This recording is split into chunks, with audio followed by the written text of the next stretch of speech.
What's up, everybody? Welcome to the Pick Six Podcast, CBS Sports Daily NFL Podcast.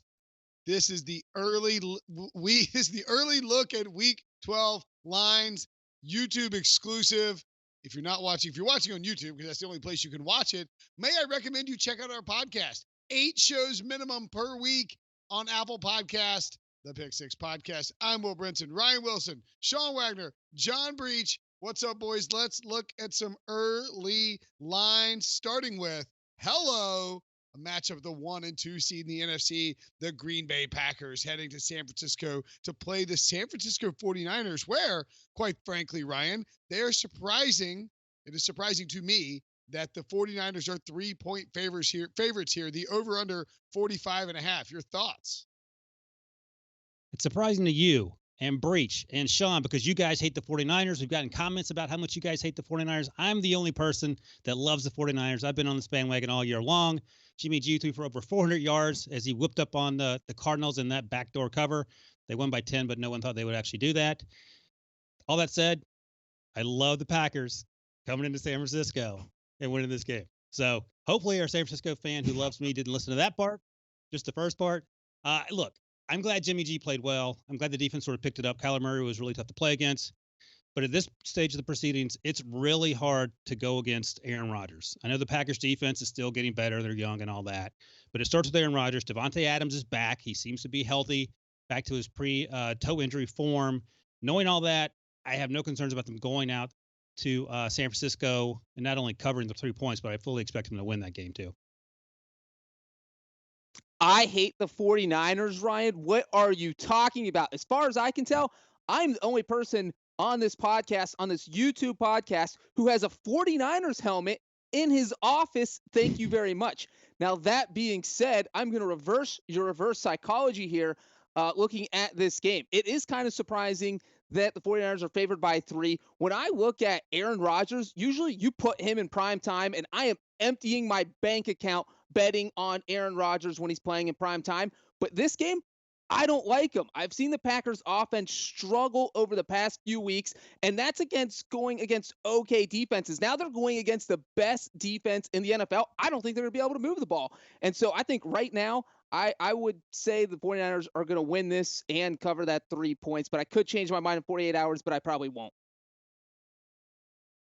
Yeah, I'm with Breach here. I think Aaron Rodgers and this Packers offense is going to struggle against what I think is the second best defense behind only the Patriots defense, the top defense by DVOA against the pass.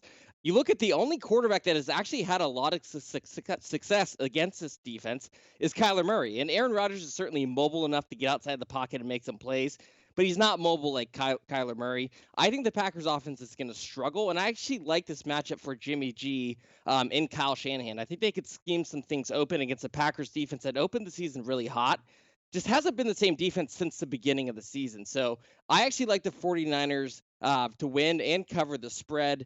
In terms of the over-under, I probably like the under in this game. I don't think the Packers offense is really going to have much success, frankly, because they just haven't been a good offense for much of the season, and they're going against the league's second-best defense. By the way, Jimmy Garoppolo against the Cardinals, 76% completion, 370 passing yards per game, 9 passing yards per attempt, 8 touchdowns, 2 interceptions against teams that are not the Cardinals. 217 passing yards a game, 7.4 yards per attempt, 10 touchdowns, 8 picks. Not great, Bob.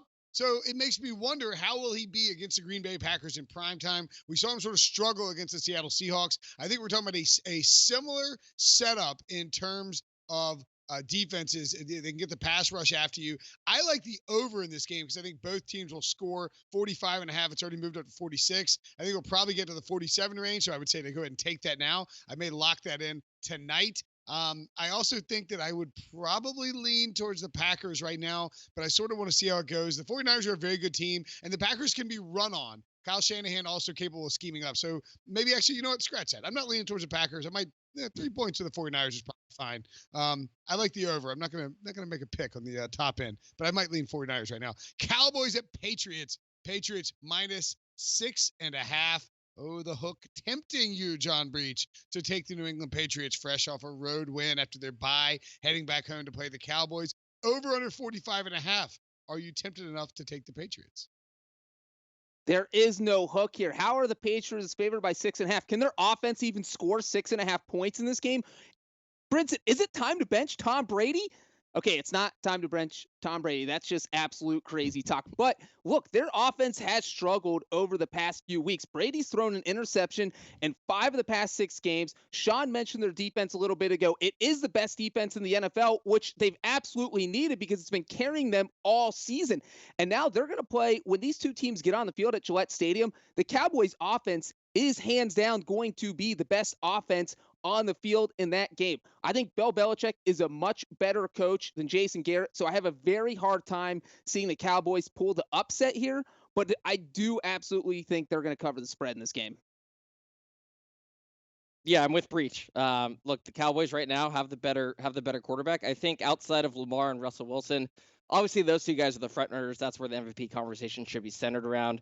But I think right behind them, if you had to name a third candidate, I think it's Dak Prescott. I think he's playing incredible. And you look at this Patriots defense. Yes, they are the league's best defense, but they've really gotten there by being really good against the pass, which is obviously more important than being good against the run. But the Cowboys can probably run the ball on a Patriots defense that has been a little bit mediocre against the run.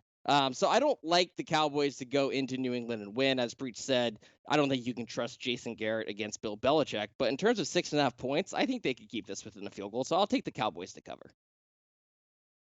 You guys are talking about the Patriots as the best defense, and I really think they are. But the Cowboys, according to our buddies, Football Outsiders, have the number 1 offense, which sort of gets lost because they're too busy making fun of Jason Garrett, the number 2 quarterback in the league behind Patrick Mahomes. Dak Prescott, Breach and Sean sort of talked about him as MVP candidate, and that's certainly legit. So if you look at this on a piece of paper and stack up the pros and cons, you have every reason to believe that the Cowboys could go into New England and win this football game. But here's what it comes down to, and we talk about this every podcast. Jason Garrett versus someone, in this case, Bill Belichick. Is Bill Belichick 6.5 points better than Jason Garrett at home? 100%. There is no way the Cowboys are going to cover this game. The Patriots are going to win by 7, even if it means Devin McCourty has 3 interceptions. I'll take them back to the house because Jason Garrett will get outcoached from the first snap until the very last whistle. I have no confidence in him to win. Don't worry about winning the game, much less just covering the 6.5. What do the Saints, Packers, and Vikings all have in common, guys? They're all teams with winning records. They're all teams that the Cowboys played, and they're all teams that the Cowboys lost to because the Cowboys are front runners who beat up on bad teams, and they're coached by Jason Garrett, who, by the way, Breach, I love that. You're like, I think Bill Belichick might be a better coach than Jason Garrett. Like it's like, I think this water might be wet. I think the sun might be shining today. Yeah, hell yeah, he's a better coach than Jason Garrett. He's a billion times better than Jason Garrett. And I think if you're laying 6.5 points with the expectation this will probably go to 7.5, I think you could viably take the Patriots at 6.5. I do worry though, as Sean pointed out, that we could see the Cowboys' run game really soften up that Patriots front. And if that's the case, now look, if the Patriots get out and score early and make the Cowboys one-dimensional, it's a whole different ballgame. You saw on Sunday, as soon as Lane Johnson went out, they couldn't run against the Patriots anymore, and then the Eagles just went to crap. So I would lean Patriots at 6.5. Getting a full touchdown, I would probably take the Cowboys, but I'd be a little nervous they got behind and had to throw the ball because they are front-running cowards. That's strong enough. The Seahawks and the Eagles. Seattle, going to Philly. As we mentioned, Lane Johnson left. That could be a problem for Carson Wentz. The Eagles, though, still favored by 2.5 points here, Sean. The over-under 49. Your thoughts? Yeah, I love the Seahawks in this game. And I mean, quite frankly, I just think they're a better football team. And Carson Wentz isn't really playing, I don't think, that well right now. Certainly, their receiving core is banged up. Russell Wilson, obviously, in there with Lamar as one of the 2 MVP guys at this point in the season. What I really love, though, is the over. I think this could be a shootout, and I think we could see the Eagles' offense wake up a bit. Obviously, Zach Ertz there is Carson Wentz's primary weapon, and the Seahawks entering this week allowed the 4th most yards to tight end. So I think it could be a big game for Ertz, a big game for Wentz. I do think the Seahawks win, and frankly, if you're going to give me Russell Wilson in points, I think I would take it no matter what, whoever they're playing. So I like the Seahawks. I like the over. I think the Eagles' offense could have a good day against a suspect Seattle defense that played well in recent weeks since the Quandre Diggs trade. But against Ertz and against Wentz, I do like the Eagles to put up some points at least. Oh, that's me. I was thinking about other things real quick, thinking about the Steelers and hoping they can make a playoff run. Look, here's the thing. Sean's exactly right. I sort of agree with virtually everything you said. You get the point. I like the over with the Seahawks. And Brinson, you mentioned Lane Johnson went out the right tackle. Jason Peters also went out the left tackle. So they have two of their most important players on offense not there. Sean touched on Carson Wentz not playing that well. And again, the Seahawks have Russell Wilson, obviously, but they have Josh Gordon now in his second game with the team, has had another week to prepare. I don't see the Eagles winning this game. The Seahawks are trying to keep pace with the 49ers, and I think it's a slam dunk as much as these things are slam dunks. Yeah, and Russell Wilson is a guy who's been playing his whole career with this chip on his shoulder, and you can bet he called someone up after this game, got flexed out of prime time, and said, "Hey, NFL, you're not putting Russell Wilson in prime time. I am going to slaughter everyone in Philadelphia on the football field with my arm, with my legs." Russell Wilson, that's going to be used as his chip this week. These guys said it. The Seahawks are just a better team. The Eagles have been dealing with a lot of injuries. If Lane Johnson's not back on the field, that's devastating. I mean, they absolutely cannot win if he is not on the field. If he is on the field, I give him a small chance of winning, but probably still not going to do it. And Russell Wilson, he has just been able to do things with not a great cast of players. And as long as he is healthy, then the Seahawks, to me, are the pick in this game. So I do like them to go into Philly and cover. You guys like fun facts? I like fun facts. Here's a fun fact. Since 2015, Pete Carroll, 1 o'clock start games, meaning East Coast games, right?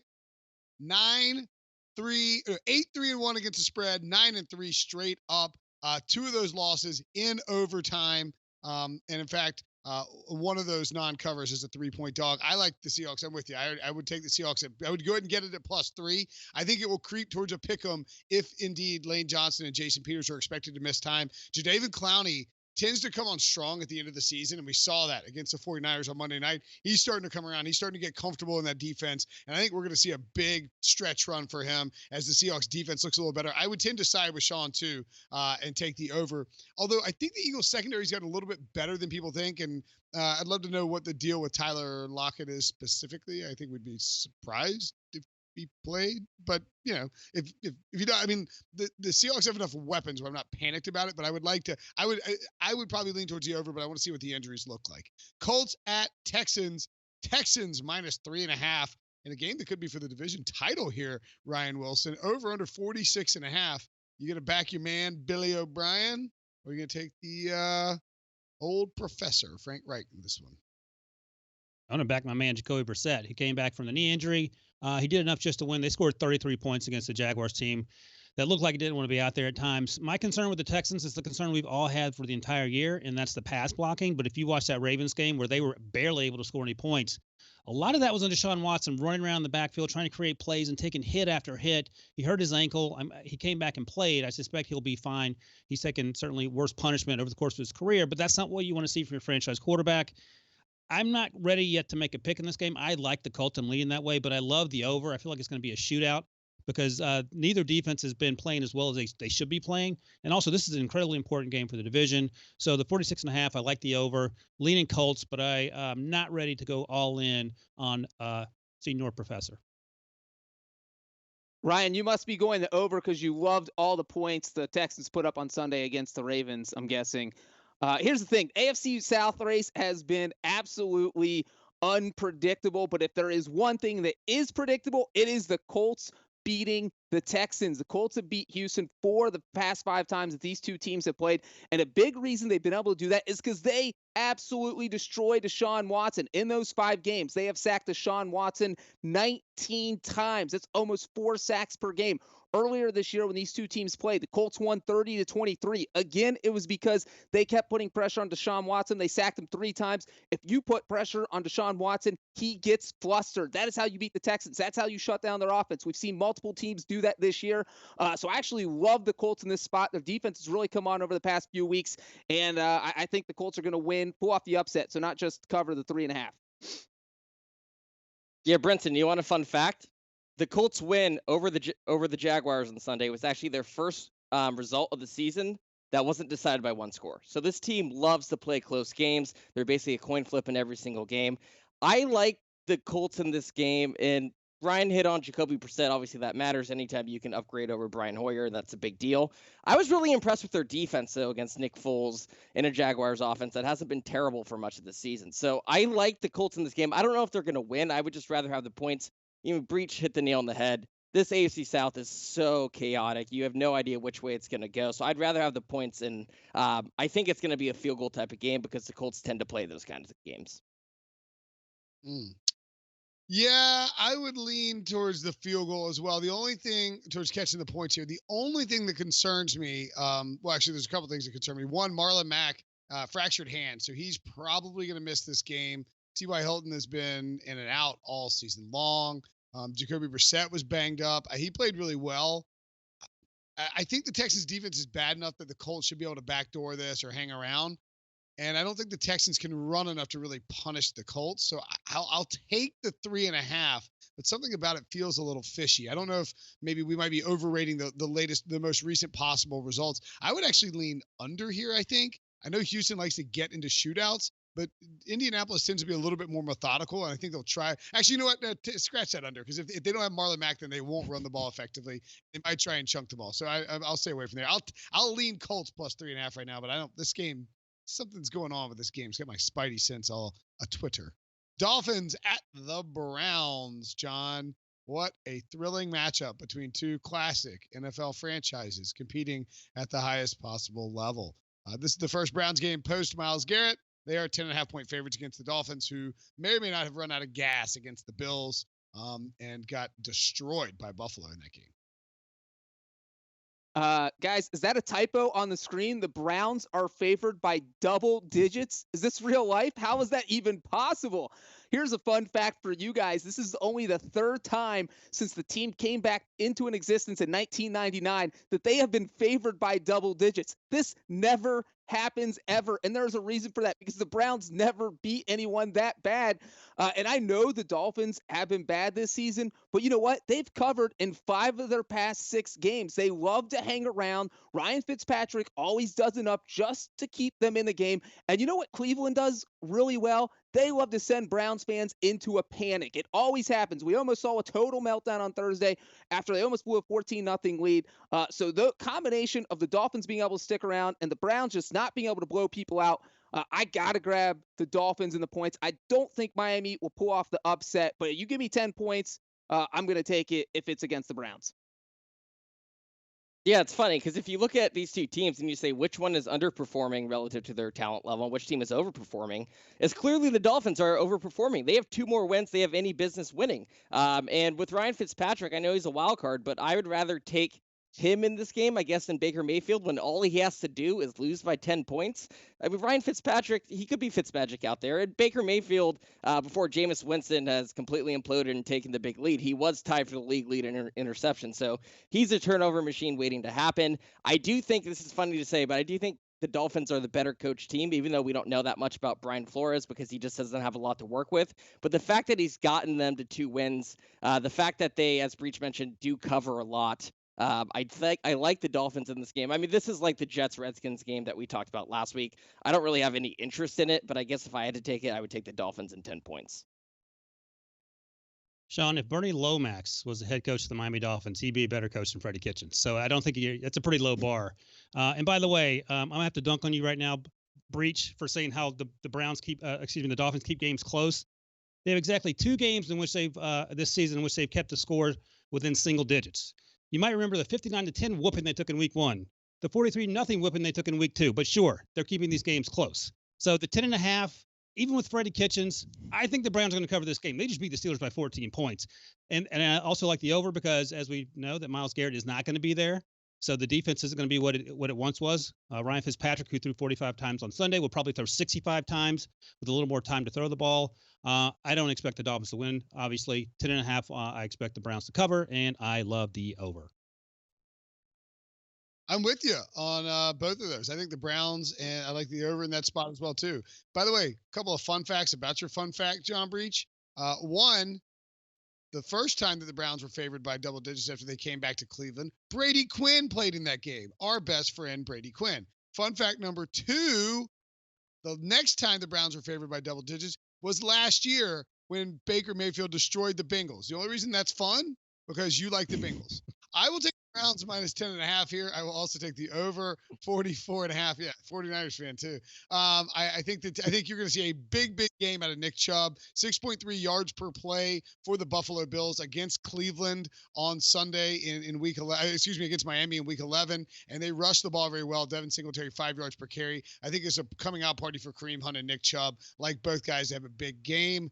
That, my friends, are the Week 12 look-ahead lines. Make sure and subscribe to our podcast on Apple Podcasts and hit that little subscribe button below on YouTube to get all these fun and informative videos as soon as they pop up.